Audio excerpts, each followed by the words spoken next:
At a secluded lake house, Vanessa stares out the window, channeling her inner brooding Blake Lively. The moment is rudely interrupted by a black bird slamming straight into the glass. Why it gotta be black? Her fine husband Alex joins her to look at the bird. He tells her that his mom used to say dead birds meant the end of one chapter and the start of another. Then he tries to hold her hand, but she shuts that down because he's ashy. Vanessa moves through the house clutching a lockbox like it's the last wig before the tariffs hit. Passing a shelf of physics books, she ends up in a bedroom and sets the box down. Later downstairs, Alex and his brother Martell discuss how their dad was a conspiracy theorist.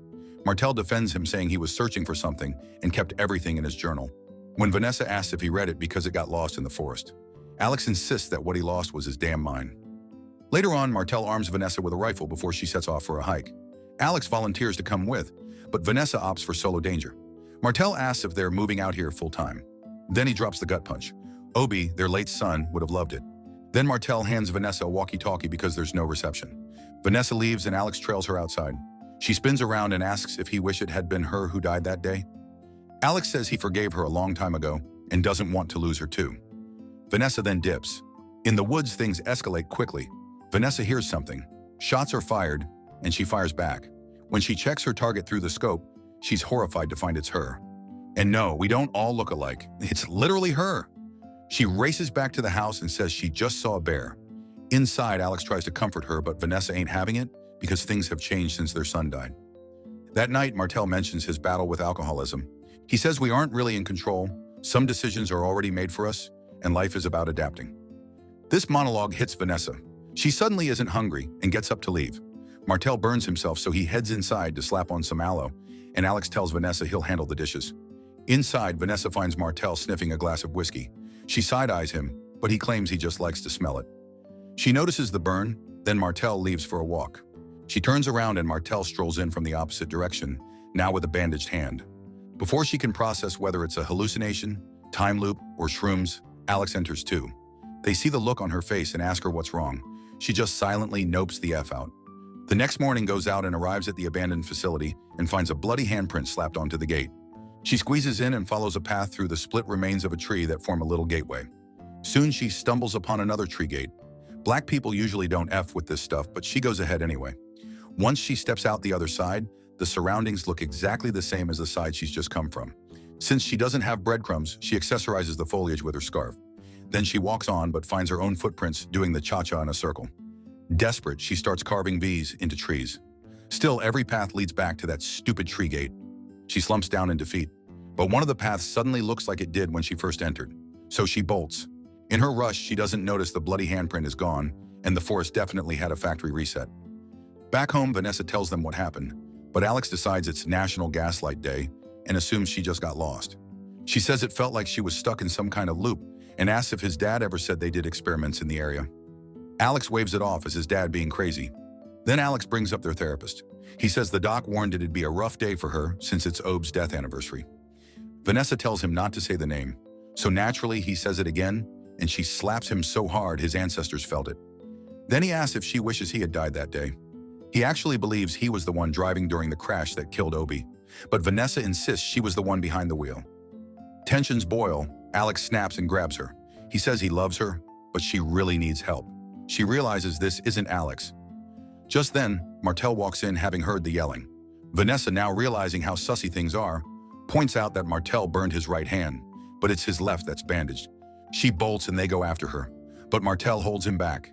Vanessa goes straight back to that cursed tree gate portal. She looks for her marks, but they're gone. The forest hit reset again. Then suddenly she hears footsteps. It's Alex, but he's giving off wrong Alex vibes. He's dressed differently, and when she asks if he followed her, he says they've never met before, and she notices he's not wearing a ring. He's from a different world. He knows it sounds crazy, but he's saying it with confidence. So they set up camp nearby, and when he pulls out a cigarette case, she gives him a look. Apparently, every version of them is just slightly different in each space. Haircuts, moles, scars, life-altering trauma. But Alex's pee-pee size remains the same. Huge. Vanessa asks what these spaces are. Alex tells her they're fragmented versions of the world in which they belong. Multiverse fragmentation. Alex explains that it's like a multiverse similar to all those little Marvel movies do. Once she crosses over, she's in another space with another version of her. The paradox is that she can't coexist in a space that's already occupied by another version of herself. Vanessa shakes her head. It still makes zero sense. If there are endless worlds and they can hop between them, why are they stuck in rerun mode? Alex admits he's still working on the whole why time keeps doing donuts part. He asks about her version of him. She says her Alex is kind, sweet, and very, very patient. And she adds that he was an amazing father and an amazing husband who broke her back constantly. Then she flips the question back. He says that she left him because they never got back on track after losing Obi. Prime Vanessa cuts him off and asks him not to say the name. He says his Vanessa was the same, couldn't say the name. After the loss, they came to the lake house thinking they could outrun grief. But then she started seeing things. One day she vanished and he's been looking ever since. Vanessa asks if there's a chance Obi might still be alive somewhere. Alex shakes his head. He's looked. In every space he's found, Obi either died or never existed at all. She tells him he just hasn't looked hard enough. He doesn't argue. Instead, he shares an idea he's never tried before. A long shot. But if they can stay connected, he thinks he might be able to get her back to her original space. He's been hoarding fishing wire. She holds one end while he takes the other and wanders off into the multiverse maze. If all goes well, the line will lead him straight back to her, but they're gonna need more wire. That night, they sneak over to the house and break into the storage shed. A drunk Martell finds them and complains that they said they'd leave him alone. When they ask him why they'd say that, he grumbles that they never remember. Then he breaks down and apologizes. They press him and he sobs that he buried the both of them. There was a car crash, he was driving, and Vanessa was 8 months pregnant. She tries to reassure him that it wasn't his fault, but he asks them to stop haunting him because it makes it harder for him to move on every time they show up. They do as he asks, and as they walk away, Vanessa tells him to be kind to himself. Back in the woods, Vanessa asks how she'll be able to tell if it's him who returns. He gives her a code, Candace Owens. Vanessa asks how he first realized he was hopping between spaces. He explains that he saw 2 versions of Martell. Naturally, he chased after them. One paused to say their dad was right, then both disappeared into the woods. He followed them to the infamous tree stump and has been lost ever since. As he leaves, she insists he take the gun. He apologizes, but she kisses him back. Then they part ways. Next morning, Alex returns and confirms the code, Candace Owens. He tells her he saw another version of them living their best lives with Martell. Alex thinks he's finally figured it out. This space will be their starting point. Vanessa points out the obvious logistical nightmare of not ending up in the same place twice. His solution? Blow up the tree gate. She gets hit by the weight of it all.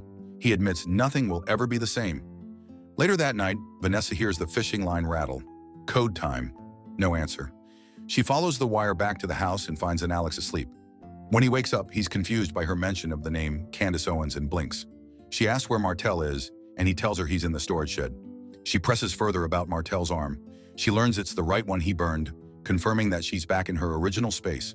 She hugs Alex and starts babbling about finding Obi and how the spaces are real. She's just about to drop a crash course on multiverse theory when Martell's voice calls from behind. When she turns around, Alex whacks her with a bottle. She wakes up tied up in the shed. Alex is ready to pull the trigger, but Martell wants to talk it out first. Vanessa swears she's his wife, but Alex says his wife is dead. He would know. He killed her. He explains that a Vanessa came home, bleeding from a gunshot wound, claiming someone had tried to kill her.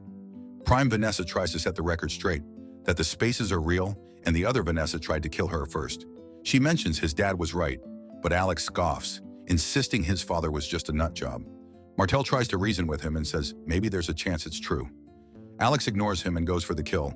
A scuffle ensues and suddenly the gun goes off. One less Alex in the multiverse. Vanessa stumbles outside and makes for the woods.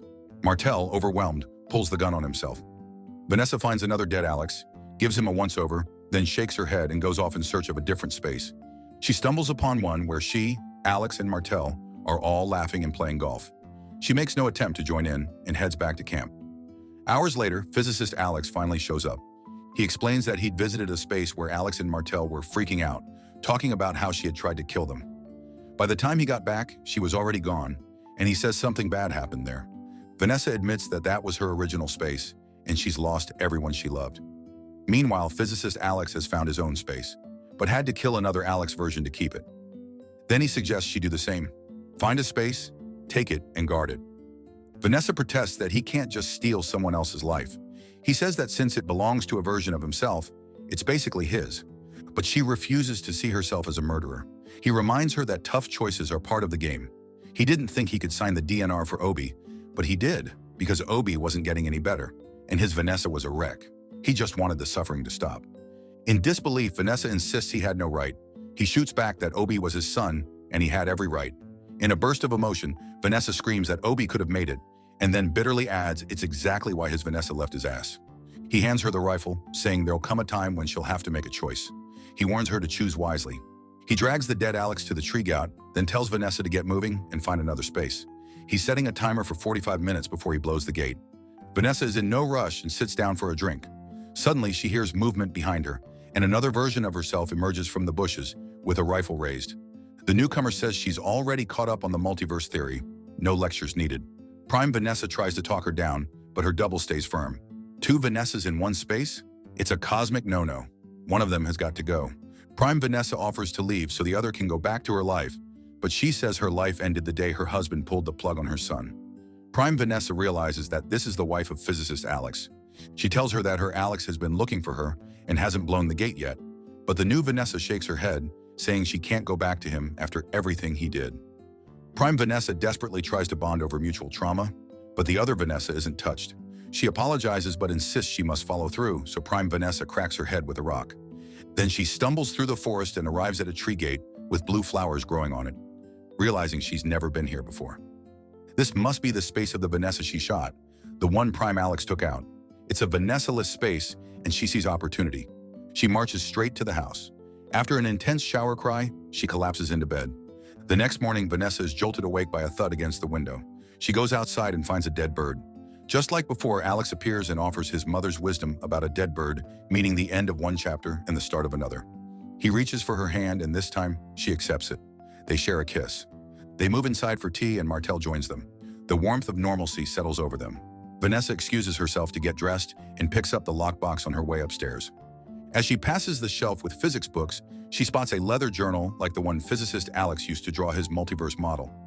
She makes her way to her son's old bedroom and is stunned to find toys and children's clothes strewn about. Her brain starts short-circuiting as she tries to process it. Suddenly, a little boy's voice calls from behind, calling for her. Vanessa spins around, eyes wide, and gasps. I really loved that ending, but I also would have been fine with an ending where the mom appreciated normalcy even after having lost her son. Her accepting her son's death would have been more profound, I think. Did you guys like this one? A bit different than what we cover most of the time. Subscribe to watch more videos like this. Turn on notifications. And leave a like, it really helps the channel out. Thank you for watching.